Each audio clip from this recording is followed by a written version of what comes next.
ayé mi, overthrow the government of Satan in my life. Ó yá ẹ bẹ̀rẹ̀ sí gbàdúrà bẹ́ẹ̀.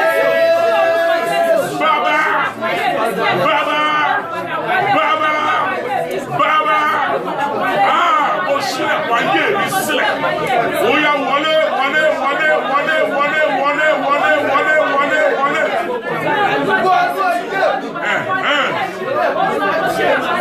Ẹ̀mí mímọ́. Ó yá wọlé.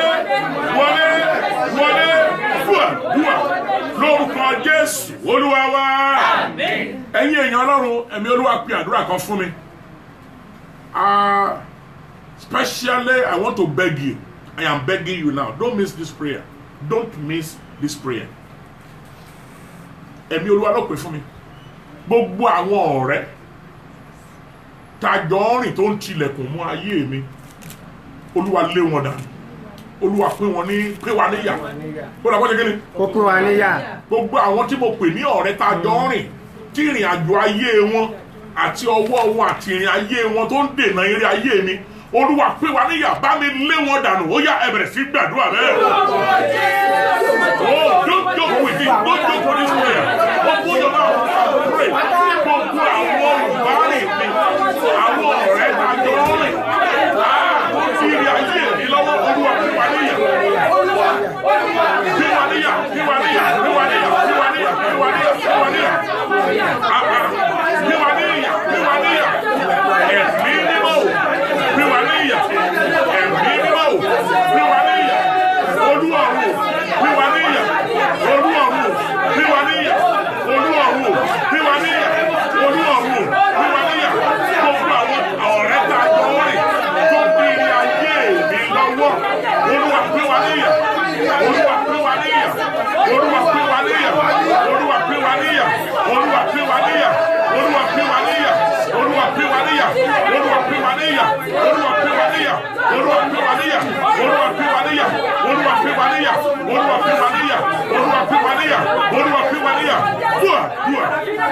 Lórúkọ Jésù Olúwa wa. Àmín. Praise the Lord. Hallelujah. Praise the Lord. Hallelujah. Amen.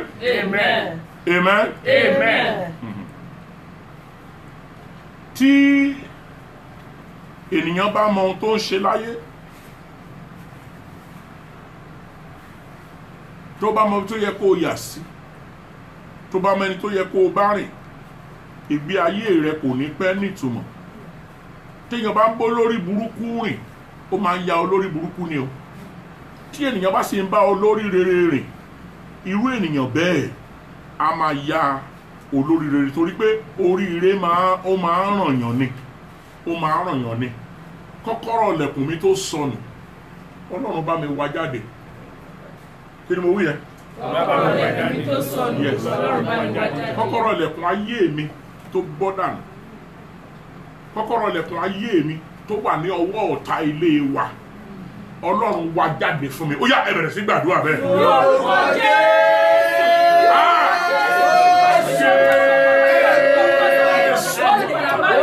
Kọ́kọ́rọ́ ilẹ̀kùn ayé mi tó sọnù, ó yá wá. Ọlọ́run bá mi wárí.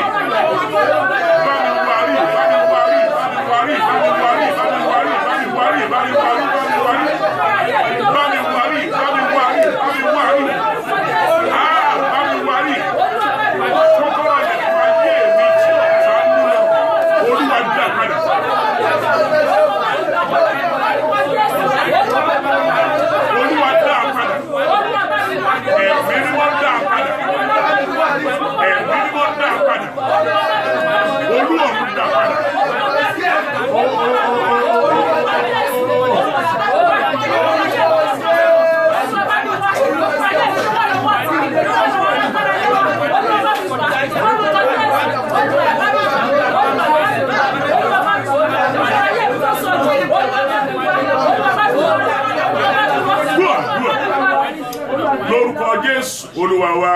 Àmín. Dìde tógúntógún, dìde tìjàtìjà, dìde nínú agbára rẹ, dìde Ọlọ́run mi, kó wá ṣèrànwọ́ sọ́kàn mi. Sọ bẹ́ẹ̀. Dìde tógúntógún. mi gbóhùn rẹ̀.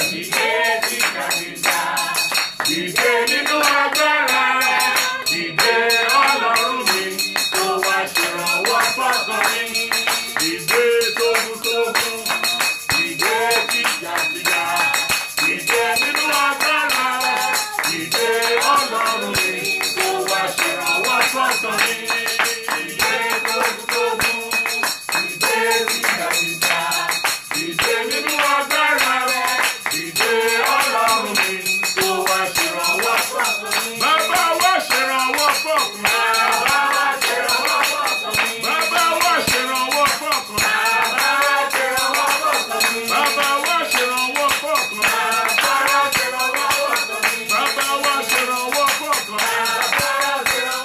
Ẹ̀mí mímọ́ wá ṣèrànwọ́ fọ́kàn mi. Olùgbàlà wá ṣèrànwọ́ fọ́kàn mi. Ẹ̀mí mímọ́ wá ṣèrànwọ́ fọ́kàn mi. Bàbá wá ṣèrànwọ́ fọ́kàn mi. Ta ni kọ́kọ́rọ́ mi ń bẹ lọ́wọ́ rẹ̀? Olúwa lù ú lálùdójúbọlẹ̀, gbà kí ìbí fún mi padà. Ẹ wo, aráyé máa ń gba kọ́kọ́rọ́ lọ́wọ́ èèyàn. Ẹ̀yin náà rí ọ̀rọ̀ tí mo sọ kọjá nípa àṣírí àlá.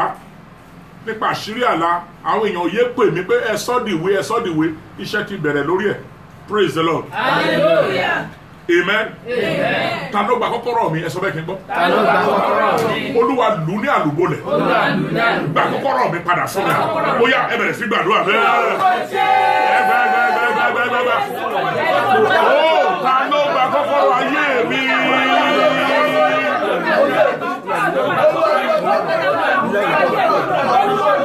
Yes.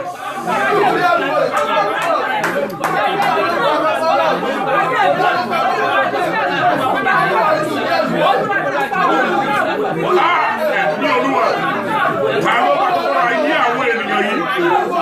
Ọwọ́ ta ni kọ́kọ́rọ́ ayé rẹ wà? Olúwa dúbò rẹ̀. Olúwa dúbò rẹ̀. Gbàdúrà lórúkọ Jésù Olúwa wa. Àmín. Ẹni tó láyé tirẹ̀ tó ń yayé mi lẹ́nu, ó dájú o, àdàbí àdá. Ẹni tó láyé tirẹ̀ tó ń yayé mi lẹ́nu, ó dájú o, ilẹ̀ àgbé mi. Ó yàtọ̀ tiẹ̀. Ẹni tó láyé tirẹ̀ tó ń yayé mi lẹ́nu, ó dájú o, àdàbí àdá. Ẹni tó láyé tirẹ̀ tó ń yayé mi lẹ́nu, ó dájú o, ilẹ̀ àgbé mi. Ẹni tó níṣẹ́ tiẹ̀. Ẹni tó níṣẹ́ tirẹ̀ tó ń yọṣẹ́ mi lẹ́nu, ó dájú o, àdàbí àdá. Ẹni tó níṣẹ́ tirẹ̀ tó ń yọṣẹ́ mi lẹ́nu, ó dájú o, ilẹ̀ àgbé mi. Amen. Amen. Amen. Amen. Amen. Amen. Ní early 90s, late 80s stroke early 90s. Àdúrà ní orí òkè Ìkòyí ó ní agbára. Ó ní agbára. Arákùnrin kan ọ̀dọ́kùnrin ó wá sí orí òkè yẹn, ó bẹ̀rẹ̀ sí kígbe, ó bẹ̀rẹ̀ sí gbàdúrà. Olúwa jọ̀ọ́, Olúwa jọ̀ọ́, Olúwa jọ̀ọ́, gba ògo mi padà fún mi. Ṣé nígbà tí Ọlọ́run máa dáhùn àdúrà, èmi ò rírú ẹ̀ rí o, aráyé burú gan. Aráyé burú o. Ọkọ ọkùnrin ní ìyàwó méjì, ìyálé àti ìyàwó. Wọ́n wá bímọ same week.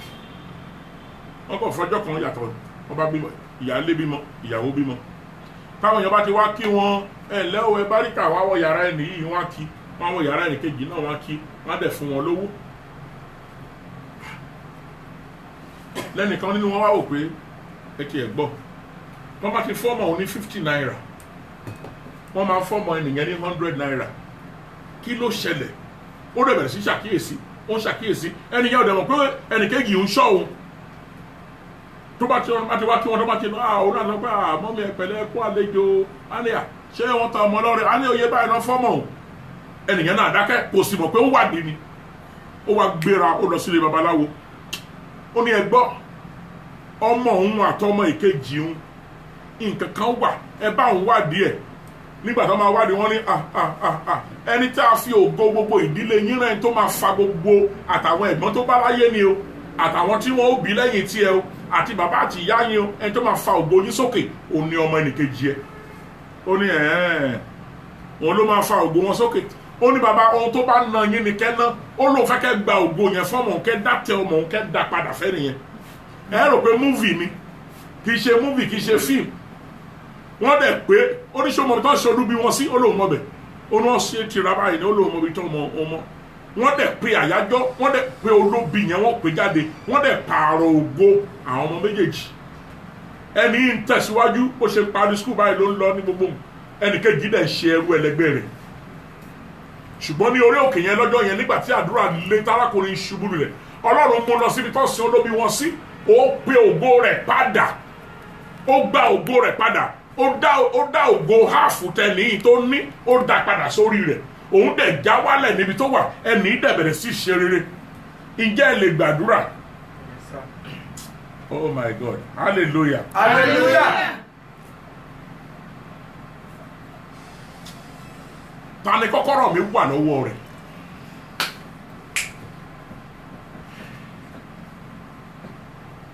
praise the Lord Hallelujah. ta ló bínú ògo mi ẹ sọ bẹ́ẹ̀ kí n gbọ́. ta ló bínú ògo mi.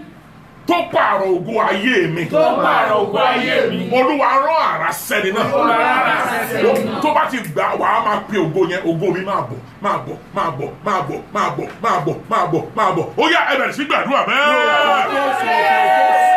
ta ló bínú ògo mi tó gba ògo mi fún ẹlòmíràn ògo mi ó yá máa padà bọ̀ máa bọ̀ máa bọ̀ máa bọ̀ máa bọ̀ máa bọ̀ máa bọ̀ máa bọ̀ máa bọ̀. Ògo mi máa bọ̀.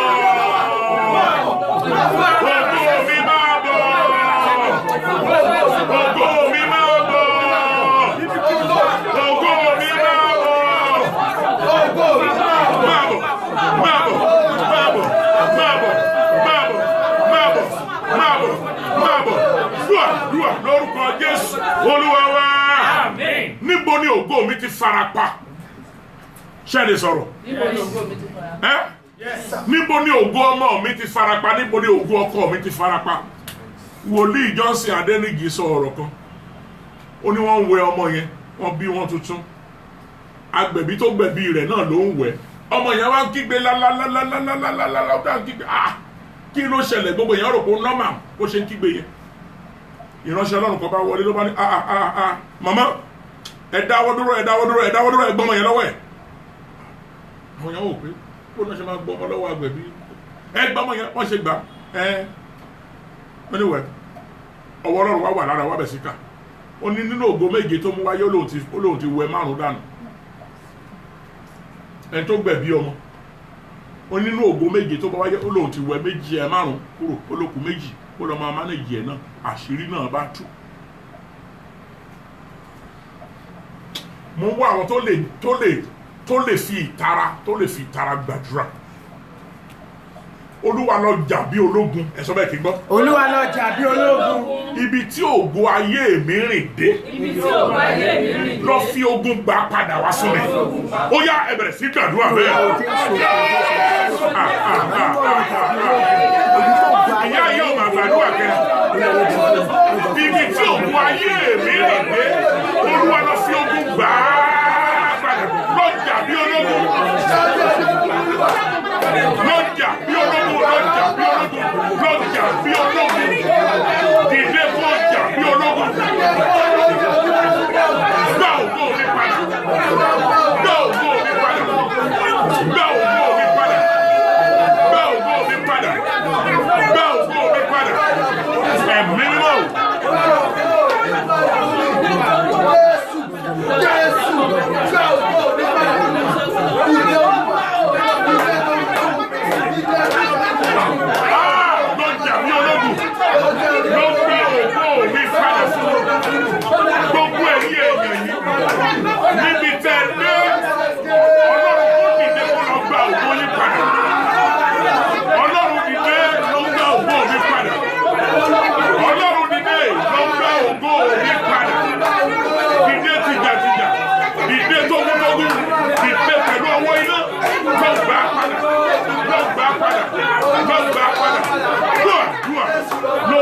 Jésù Olúwa wa. Jákọ́bù bá Ọlọ́run jìjàkadì. Ìwà máa gbàdúrà sùmẹ̀sùmẹ̀. Wọ́n ní kó lanu kó gbàdúrà. Wọ́n máa ṣe oh Lord our God. Ìyẹn là ń sọ báyìí ni. Wọ́n ní kó gbàdúrà gidi, kó gbàdúrà bọ́mọ Áfíríkà. Tó yìnbó bá ń gbàdúrà sùmẹ̀sùmẹ̀ kó hàn ní wàhálà kó máa gbà bẹ́ẹ̀. Ìwọ mọ́lé tó ti jáde. Ilé yìí tó jẹ́ pé òrùkú ti dí òrùkú ti dì náà fi ń dì pẹ̀lú fámìlì yìí. Ó wá ń gbàdúrà yẹ́sú. Ó mọ ohun tó máa sọ. Jákọ́bù ní Olúwa ní oníwòwò fìmílẹ̀ ilẹ̀ fẹ́ mọ́. Ó gba lẹ́sẹ̀ mọ́ dì í mú. Ó ní ìwọ kì yóò lọ bí kò bá ṣe pé ìwọ bá súre fún mi.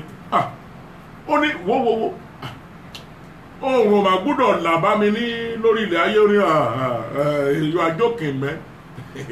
Aago 12 jọ máa lù bá wa ní ọ̀sán gbọ́n bíbá ẹni àfi tó bá ṣe nǹkan kan lórí ọ̀rọ̀ mi. Bíbélì ni wọ́n sì kí wọ́n síbi ibi ìtàn ẹ̀ báyìí. Ó yẹ gbogbo ìtàn ẹ̀, ó yẹ lé gbogbo ìtàn. Ó níwò àfi tó bá pa mí nìkan lókù. Èmi kì yóò fi ọ sílẹ̀ àfi tó bá súre fún mi. Ó lókè. Nígbà tó lọ ilẹ̀ fẹ́ mọ́, ó ní àkì yóò pe orúkọ rẹ̀ ní Jákọ́bù mọ́ bí kò ṣe Ísírẹ́lì. Olúwa pààrọ̀ orúkọ tí mò ń rú káàkiri tí ò mú ìrọ̀rùn bá mi yìí. I know this prayer is not for everybody. Some of you have made it. You have prospered already. But to those of you know you are struggling. Olúwa, pààrọ̀ orúkọ ibi tí wọ́n mọ̀ mọ́ mi yìí. Fún mi ní orúkọ tuntun. Ṣílẹ̀kùn tuntun fún mi. Lẹ̀kùn tó gbé fún mi wọ́n ti tì pa nígbà kan. Gbé tuntun mi fún mi. Pààrọ̀ orúkọ. Fún mi ní orúkọ tuntun. Orúkọ ìyà táráyé mọ̀ mí sí. Àwọn èèyàn kì í dẹ̀pẹ́ nickname èèyàn. Ogun tó bá ń jàyàn láyé náà fi nickname èèyàn. Olúwa dìde pààrọ̀ orúkọ mi fún mi ní orúkọ tuntun. Ó yá ẹ bẹ̀rẹ̀ sí gbàdúrà bẹ́ẹ̀. Olúwa dìde nínú agbára rẹ̀ fún mi ní orúkọ tuntun. Fún mi ní orúkọ tuntun. Fún mi ní orúkọ tuntun. Give me a new name. Give me a new name. Give me a new name. Lord, give me a new name. In the name of Jesus. Fún mi ní orúkọ tuntun. Ẹ̀mí mímọ́. Fún mi ní orúkọ tuntun. Yes. Fún mi ní orúkọ tuntun. Ẹ̀mí àwọn wòlíì. Fún mi ní orúkọ tuntun.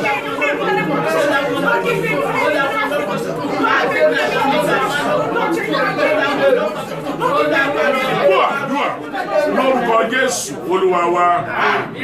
Ogun tó le tó jà dádì mi o. Ogun tó le tó jà mọ́mì mi o. Ẹ̀mí mímọ́ dìgbòlù wọn kó má jà mí o. Ó yá. Ogun tó le tó jà dádì mi o. Ogun tó le tó jà mọ́mì mi o. Ẹ̀mí mímọ́ dìgbòlù wọn kó má jà mí o. Ogun tó le tó jà dádì mi láyé. Ogun tó le tó jà mọ́mì mi o. Ẹ̀mí mímọ́ dìgbòlù wọn kó má jà mí o. Ogun tó le tó jà dádì mi o. Ogun tó le tó jà mọ́mì mi o. Ẹ̀mí mímọ́ dìgbòlù wọn kó má jà mí o. Ẹ̀mí mímọ́ dìgbòlù wọn kó má jà mí o. Ẹ̀mí mímọ́ dìgbòlù wọn kó má jà mí o. Ẹ̀mí mímọ́ dìgbòlù wọn kó má jà mí o. Ẹ̀mí mímọ́ dìgbòlù wọn kó má jà mí o. Ẹ̀mí mímọ́ dìgbòlù wọn kó má jà mí o. Ẹ̀mí mímọ́ dìgbòlù wọn kó má jà mí o. Ẹ̀mí mímọ́ dìgbòlù wọn kó má jà mí o. Ẹ̀mí mímọ́ dìgbòlù wọn kó má jà mí o. Kó má jà mí o. Kó má jà mí o. Kó má jà mí o. Kó má jà mí o. Kó má jà mí o. Kó má jà mí o. Ẹ̀mí mímọ́ dìgbòlù wọn kó má jà mí o. Ogun tó borí bàbá mi tó tún borí èmi náà lọ báyìí. Bíbélì ló sọ ó ní like mother like daughter like father like son. Wọ́n ní ta ni ìyá rẹ̀ ló fi jọ àmọ́ bàbá àti ìyá rẹ̀ dáadáa àmọ́ wọ́n ìgbé ayé ogun yẹn bá bàbá yẹn náà fi nínú iṣẹ́ òun náà lọmọ náà tún inherit báyìí. Praise the Lord. Hallelujah. lọmọ náà tó ọmọ tó jogún rẹ̀ ogun tó jà bàbá mi ogun tó jà ìyá mi tó tún dìde láti jà èmi náà ẹ̀mí mímọ́ bá mi gbẹ́sẹ̀ lé ogun náà báyìí lé ogun yẹn kúrò nínú ayé tó jà ìyá mi olúwa dìde àwọn àjẹfọ́kùn ní jà mí májọ èso fi ń jà mí májọ olúwa ṣẹ́gun ẹ̀ ṣẹ́gun ẹ̀ ṣẹ́gun ẹ̀ ṣẹ́gun ẹ̀ ṣẹ́gun ẹ̀ ṣẹ́gun ẹ̀ ṣẹ́gun ẹ̀ ṣẹ́gun ẹ̀ ṣẹ́gun ẹ̀ ogun tó jà bàbá mi tó jà ìyá mi tó dìde sí mi olúwa ṣẹ́gun yes olúwa ṣẹ́gun olúwa ṣẹ́gun olúwa ṣẹ́gun gbogbo àwọn tó wọ̀ mí yìí ogun tó borí bàbá rẹ ogun tó borí ìyá rẹ tó tún jà ìwọ náà lọ́wọ́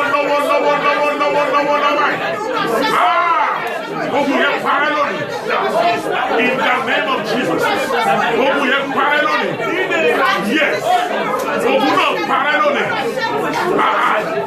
ogun náà parẹ́ lónìí ogun náà parẹ́ lónìí olúwa ogun tó jà bàbá mi ogun tó jà ìyá mi tó tún jà èmi náà báyìí dúà lórúkọ Jésù olúwa wa ibi tí wọ́n ní wọn ò ti fẹ́ gbóhùn mi yẹn mo fẹ́ parí nìyẹn olúwa lọ fi mí jọba lé wọn lórí mbẹ̀ ṣé o ready báyìí where they said they were not ready to see me go make me their king their ruler let me go and rule over them.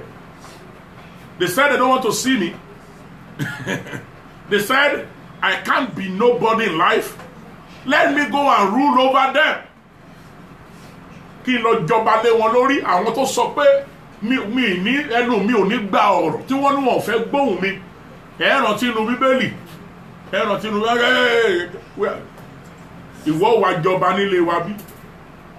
Ṣé o gbàgbé pé àlè náà bí ẹ sí aṣẹ́wó nìyá rẹ onírìnkúrìn. Tí bàbá wa fún lóyún ìwọ wá sọ pé ọmọ ọba ní irọ́ Bíbélì ni wọ́n sì lé dànù kí lorúkọ ẹnìyẹn o rántí òǹkà Bíbélì ni praise the Lord you don't read Bible wọ́n lé Jẹ́fítà sínú gbó Bíbélì ó lọ kó àwọn ènìyàn lásán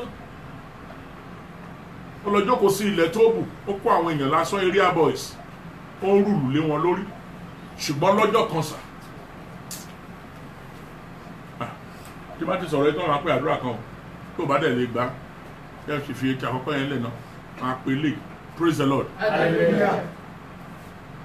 ogun dìde sí wọn wọ́n wá ẹni tí ó kojú ogun àwọn èèyàn níyà sí fọ̀dọ̀fín ní ẹ̀yìn ọmọ kábíyèsí ẹ̀ lé lọ́kọ̀ ogun ojú orí ogun oníbẹ̀ ni olóyè ọ̀dọ̀fín ní ẹjẹ́ lọ pé ọba lọ́jà ọba ọ̀tún ọba òsì ọba wọn ní ẹjẹ́ lọ pé ẹ̀gbọ́n yín tẹ́ lé dànù òun ló má lè já ogun yìí wọ́n wá tọ́ lọ wọ́n lọ bá níbi tó wà ẹ tí wọ́n dúró pin òun náà wá fún wọn ní condition mo máa ń sọ tí bá ti débẹ̀ mo máa rántí mo máa fẹ́ ṣèdè Ọ̀yọ́ èdè Ọ̀ṣun ó wá fún wọn ní condition ṣé tí n bá jagun bẹ́ẹ̀ ṣe ní n bá yín lọ tí n bá yín lọ ṣé tí n bá jagun tí mo bá borí wọ́n ní wọ́n ó ṣe lórí wa ó jọba lé wa lórí nígbà tó ń padà bọ̀ nígboro ìlú àti trumpet náà fi gbé wọ̀ gboro lọ́nà tí wọ́n lé dànù wà wá gbàdúrà kan bá pé ogun tí ó dìde tí ó gbé mi dórí ìtẹ́ mi Olúwa gbógun yẹn dìde lónìí ó ṣe kí ni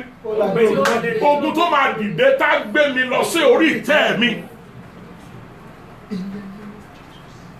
The problem that will happen in the camp of my enemy ní camp àwọn ọ̀tá mi nílé wọn ogun tó máa dìde sí wọn tá gbé mi lọ sí orí ìtẹ́ the war that will rise that will take me to my throne tá gbé mi lọ sórí ìtẹ́ jẹ́ kí ogun yẹn bẹ̀rẹ̀ bí mo ṣe ń gbàdúrà yìí nínú ilé àwọn tó ní kò ní ṣe ṣe jẹ́ kí ogun yẹn bẹ̀rẹ̀ níbi iṣẹ́ mi jẹ́ kí ogun yẹn bẹ̀rẹ̀ nínú ilé wa jẹ́ kí ogun yẹn bẹ̀rẹ̀ ó yá ẹ bẹ̀rẹ̀ sí gbàdúrà bẹ́ẹ̀. Bàbá ogun tí yóò ṣẹlẹ̀ tá gbé mi lọ sí orí ìtẹ́ mi jẹ́ kí ogun yẹn bẹ̀rẹ̀ báyìí.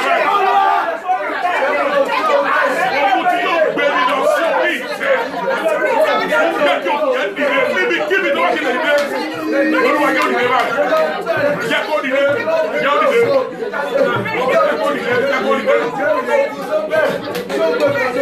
ogun tí ó dìde tá a gbé mi lọ sí orí ìtẹ́ mi tá a gbé mi lọ síbi tó ṣètò fún mi jẹ́ kí ogun yẹn ó dìde báyìí gbọ́ àdúrà lórúkọ Jésù Olúwa wa ẹ jẹ́ àgbà lẹ́ẹ̀kejì ogun tó máa dìde tá a gbé mi lọ sí orí ìtẹ́ mi ẹ sọ bẹ́ẹ̀ kí n gbọ́. ogun tó máa dìde tá a gbé mi lọ sórí ìtẹ́. bẹ́ẹ̀ ni sà tọ́lọ́run bá fẹ́ gbé èèyàn ga ogun máa ń dìde sí ìgbà míì ogun tí ó dìde ìdààmú tó máa dìde wàhálà tó máa dìde tó máa gbé mi kọjá sí orí ìtẹ́ mi jẹ́ kí ogun yẹn bẹ̀rẹ̀ báyìí ó yá aládùúrà ẹgbàá lẹ́ẹ̀kejì lórúkọ Jésù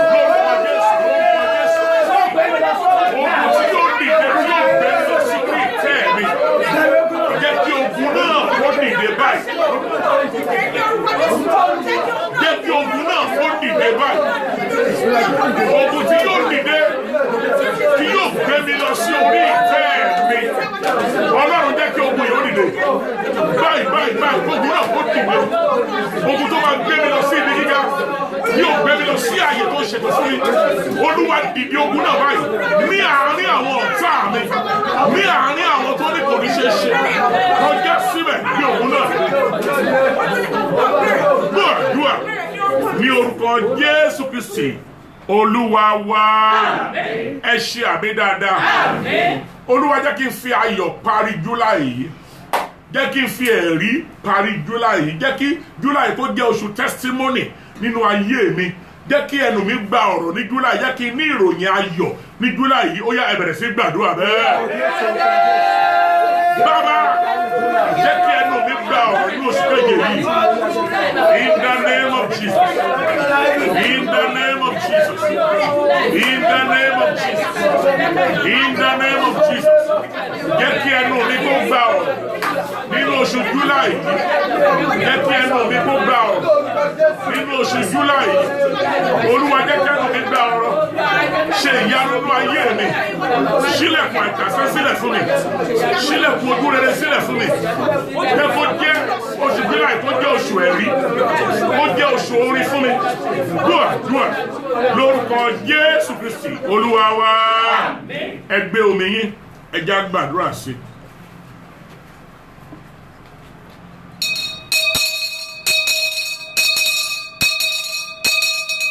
Orúkọ Jésù. Àmín. Jésù yóò jọ bá ní gbogbo ibi tábà lè rí oòrùn jọba rẹ̀ yóò tàn káàkiri jọba rẹ̀ kí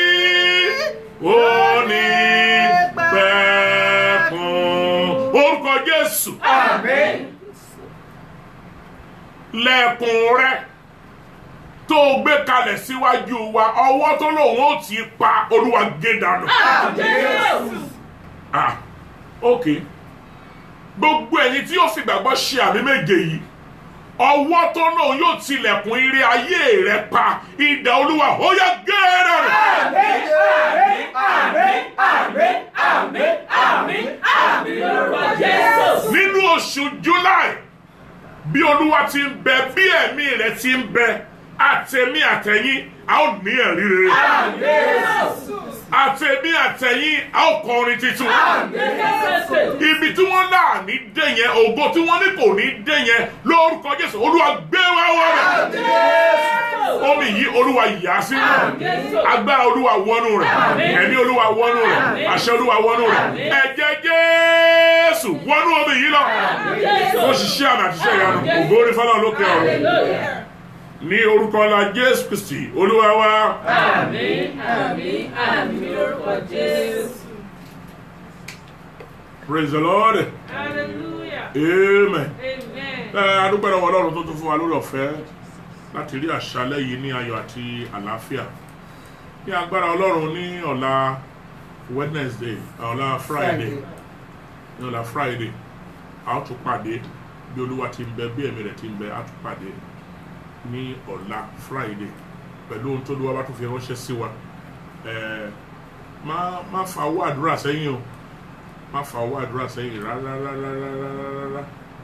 má fa ọwọ́ àdúrà sẹ́yìn máa lo sáà láti gbàdúrà ohun tó bá ń dojúkọ wàhálà tó bá ń dojúkọ ìṣòro ka ọ̀rọ̀ Ọlọ́run wà á wá píìkì àwọn ọ̀rọ̀ wọ̀nyẹn wà á máa píìkì ẹ̀ wà á máa fi gbàdúrà wà á sọ di prayer point ó máa ń ranni lọ́wọ́ lọ́pọ̀lọpọ̀ lóru lọ́sàn-án lọ́gànjọ́ òru lórí òkè ní pẹ̀tẹ́lẹ̀ nínú àwẹ̀ wà á gbàdúrà Ọlọ́run á dẹ̀ dá ẹ lóhùn ẹ̀rí á dẹ̀ tẹ̀lé torí July yìí dandan ni kò ní testimony wà á ní agbára Ọlọ́run alààyè gbogbo wa pátápátá wà lábẹ́ àdúrà yìí pátápátá la máa ní ọ̀rọ̀ ẹ̀rí in the name of Jesus.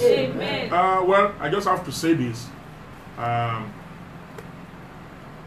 I lost one of my senior colleagues today, a very close person, very dear person to me, Pastor Eso Ilesanmi. Ẹni tó súnmọ́ mi dáadáa kò lè ṣe kó má wá mi gbogbo ọ̀sẹ̀ tó kọjá wọ́n sì wà pẹ̀lú mi tó wá kí mi. Àwọn náà ni Gàkànbí DCC superintendent nílùú Ìlọrin níbí. Is an elderly person. December ló yẹ kí wọ́n retire.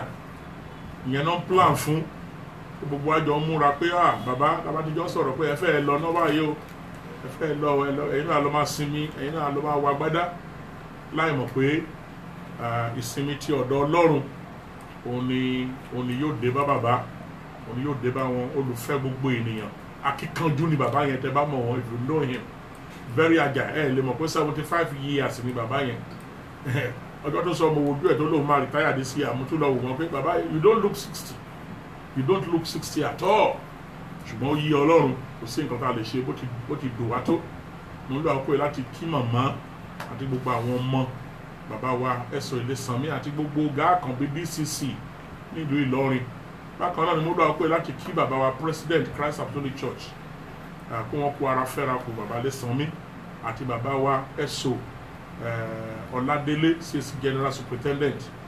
Gbogbo àwọn aláṣẹ ìjọ Christ Apostolic Church àti regional superintendent wa Pastor Eso Owólabí pé àpò ara fẹ́ra kù bàbá wa dáadáa ẹni tó ti lọ sinmi gbogbo wa náà ló máa kàn ṣùgbọ́n lórúkọ Olúwa ọjọ́ tó bá kàn wá a ó rí Jésù ká tó rí ikú ká máa fi àdúrà ran ìdílé wọn lọ́wọ́ lórí àkókò yìí ẹ máa gbàdúrà fún màmá kó lè ní agbára nínú ẹ̀mí wọn láti gbé torí àwọn méjèèjì yẹn náà lọ rọra káàkiri ẹ̀dẹ̀mọ́rọ́ àwọn àlùfáà àwọn àtìyàwó wa ní nígbà gbogbo agbára Ọlọ́run yóò dára fún wa àmín tẹ́ bá ní mọ̀ràn fún mi tàbí ẹ̀yin náà fẹ́ gbà mọ̀ràn látọ̀dọ̀ mi tàbí àdúrà ẹ pè mí sórí aago mi tàbí ẹ ní ìrànlọ́wọ́ fún iṣẹ́ ìránṣẹ́ mi ẹ pè mí sórí aago mi 08034044133 ẹ̀yin tẹ́ ra megabyte fún wa ẹ ṣé o ẹ mọ̀ pé ní Nàìjíríà ń bí kò rọrùn rárá tó bá lẹ́ pé overseas by wifi ẹnu ilé là á máa lò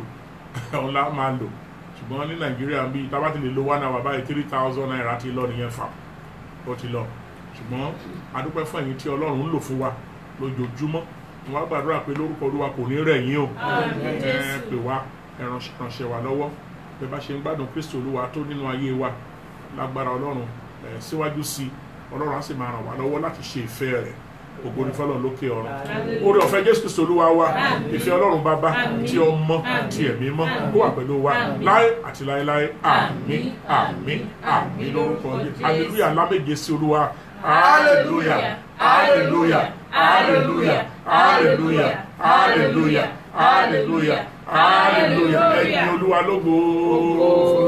God bless you. See you tomorrow in Jesus' name. Amen.